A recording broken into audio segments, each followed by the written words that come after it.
Hey guys, how's it going? My name is Bianca and welcome to Vintage on Tap, the YouTube channel that shows you the behind the scenes steps and process of sewing. In this particular video, we will be making the Geneva Seamwork Magazine panties. It's a set of low-rise panties and I'll be doing view B. I had this pattern printed and taped up for a minute. I've had it on my sewing space for a long time actually. But I'm currently on a health journey. If you follow me on Instagram, you kind of know some details about that. But I've lost a lot of weight and my weight is changing a lot. So I figured it was about time that I learned how to make my own undies, and I wanted to show you guys the steps and process of that. So let's go ahead and get started.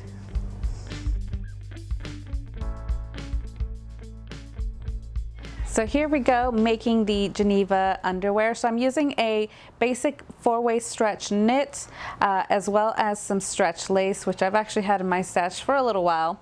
First thing you're gonna do is pin your lace to the front of the underwear.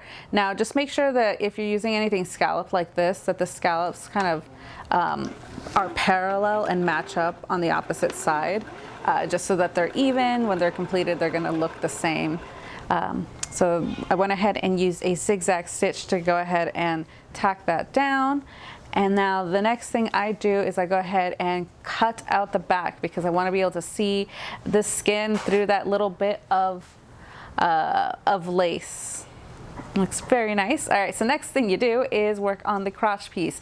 Now the crotch itself, you want to make sure that you want to protect your little your bits. So go ahead and make sure you use a cotton fabric, 100% if possible. And this one it was easy because I had a old T-shirt that I was able to repurpose for this set of undies.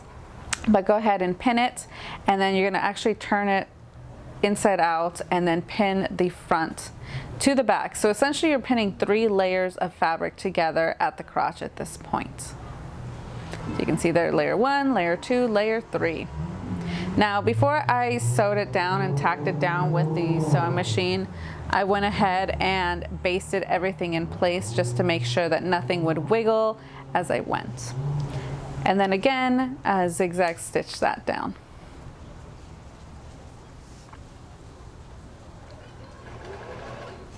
Now, as you can see through this entire process, I'm not using a serger. I just went ahead and just used a plain old zigzag stitch. And here I am, opening everything up and moving the crotch back. Now, pin everything in place. Now, also, you know, as you're pinning stuff, just be mindful. You know, my sewing machine does have a ballpoint needle on it. All the pins I'm using have a ballpoint needle on it. So even these little pins that I'm using right here, they're rounded right at the very tip of those needles and those pins, just so that my fabric is not damaged as I work. So you want to make sure that you're using the right equipment, even if you are using a serger. Like, these are the little tiny details that'll make sure that your fabric doesn't get snagged, doesn't get ruined in the process. Oh, so here I am pinning up these side seams. And here we have our undies almost complete, but you can see there I went ahead and tested out that side seam and it looked good.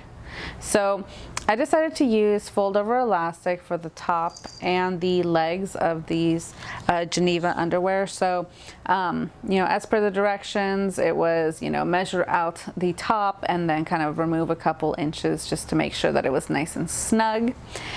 In this particular case, I put some pins just to kind of figure out like the cardinal points of this elastic, like where's the halfway point, where are the quarter points, just to make sure that when I was pinning everything in place, it actually lined up and I didn't have extra elastic in the front or extra in the back.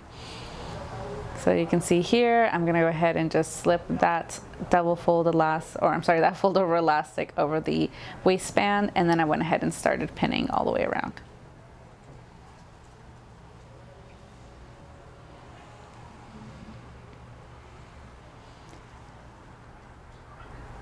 Once you go back to your sewing machine, just make sure, again, you're using a nice comfortable zigzag stitch, which will allow, you know, that elastic and that knit fabric to stretch really well. We'll turn that inside out. And because I'm using double fold elastic, you know, I sewed at, I think it was about 1/2 inch, and then I went ahead and trimmed it down, because you want to make sure that when you do that fold over part, you don't have a bunch of extra bulk underneath that little bit of elastic. Now fold it over, and then after that you go ahead and just take it back to your sewing machine. Same exact process is going to happen on the legs, so just keep that in mind.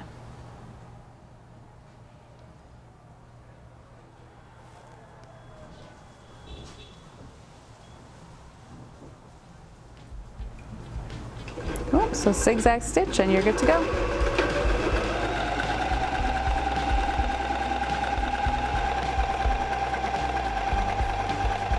Thank you guys again so much for watching this video. I hope you liked watching the sewing process for these Geneva underwear by Seamwork Magazine. If you have made underwear for yourself, please let me know down in the comments, even if it's another pattern. I'm actually very curious about different patterns that are out there and how they compare to store-bought ones. Like, have you found them to be more comfortable? My Geneva ones definitely were. So please let me know down in the comments. If you're on Instagram, go ahead and tag me in your favorite pair of undies that you have made, if you have made them, so that I can go ahead and share them on my Instagram stories.